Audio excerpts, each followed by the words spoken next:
Today's demonstration is on enchiladas, a Mexican favorite. And of course, in Mexican tradition, anything that is rolled in a tortilla and spicy we love. Hello, my name is Lisa Germeau, and I'm here to demonstrate our family recipe for chicken enchiladas. The very first thing that we're going to do is we're going to talk about the tools that we use to make chicken enchiladas.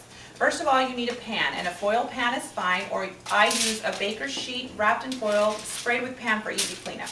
The other thing that you need is a large pan to make your sauce and a smaller pan that we have over here to put your oil in. We also need a molcajete to prepare our spices. Once you have your tools ready, you need 2 sets of tongs, then we will move on to the chicken. What I do is I take a large stock pot and boil a whole chicken. In the chicken we put some garlic and some salt, and with lots of broth, because you will need your broth to make your sauce. Secondly, we saute onions on the side and we mix together our chicken and our onions for our filling. Also, we grate cheddar cheese and Monterey Jack cheese. I usually use about 5 pounds of cheddar and 2 pounds of Monterey Jack. The other thing that we do is we grind our spices for our sauce in the molcajete.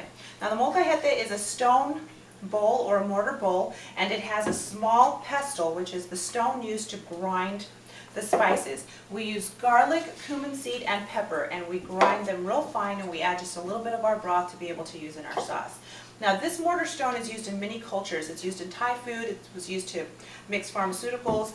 The mortar stone and the pestle are a long tradition for Mexican cooking. The other thing we're going to do is, once we have our chicken and our cheese prepared and our spices ground, we're going to move over to the sauce. Now the sauce is a very important part of the enchiladas. We fill the bottom of the pan with maybe a cup of oil, and we heat it nice and hot. Then we add a cup of flour and we brown it.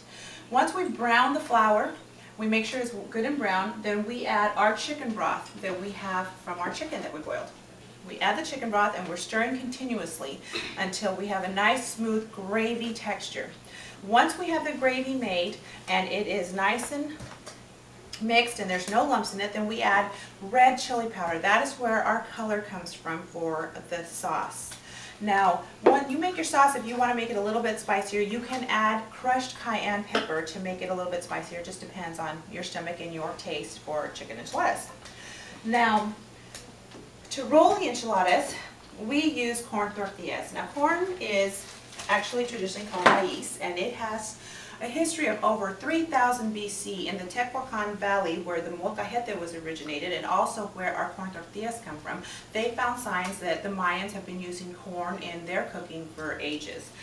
We use a yellow corn tortilla. It's important that you use yellow corn because it's stronger.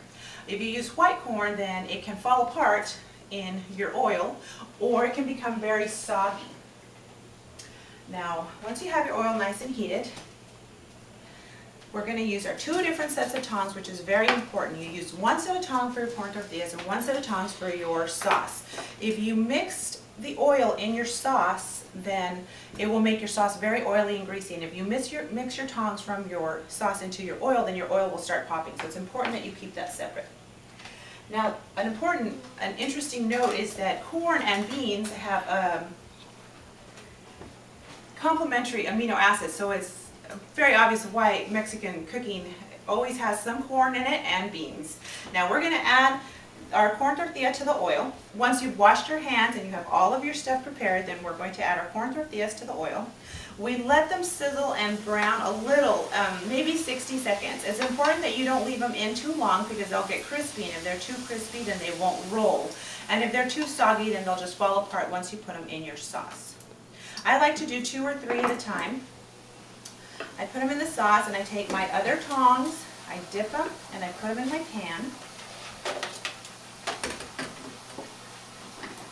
Once again, making sure that we don't combine the 2 tongs. It's important that we don't have our sauce popping and our oil going crazy. Now, once I have 2 or 3 tortillas in the pan, this is when I start to roll. So it's very important that you be well prepared with all of your products so that you're not running around trying to get it all together. Now we add a little bit of chicken, and then we add a little bit of cheese. Now don't put too much cheese or chicken in your enchiladas because then they'll be too fat and they will tear when you roll them. And don't put too little because they'll turn out kind of flat. It just depends on how you like them. But once we have them prepared here, we roll them nice and tight up against the pan. Now this is important that I use my fingers. I have tougher fingers. If you have sensitive hands, and it's important to be prepared with a fork or a spoon or whatever you're going to need to put your sauce in there. It's kind of a fast-moving process, so it's very important that everything be prepared at the same time. Now once we have a few of these made at once, it's a lot easier to roll them. Once again, don't leave your tortillas in there too long. Now we put the chicken, put the cheese. The cheddar jack gives it a flavor, kind of a spicy, tangy flavor, so that's plain spice. Once we have that all done, then we're just going to use a ladle, and we're going to pour some sauce over the top of the pan and cover it with cheese. Now, one pan and one chicken will make about 2 large baking dishes, so they're great for a big crowd or for get-togethers. And we bake at 375 for 15 to 20 minutes.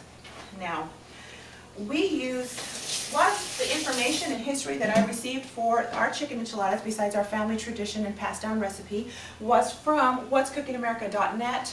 If you want a variation of how you would like to do your enchiladas, or you want to add a little different, they're great to experiment with. You can do allrecipes.com, or gourmetsleuth.com also gives us the history of the enchilada and where they came from and how traditionally they've been used. Now once again, the word enchilada means in Chile, so this is a very traditional meal for Hispanic cooking, and our family loves it. We use them for family get-togethers, homecomings, birthdays, all sorts of things, and I just want to thank my audience for coming and letting me share my secret recipe.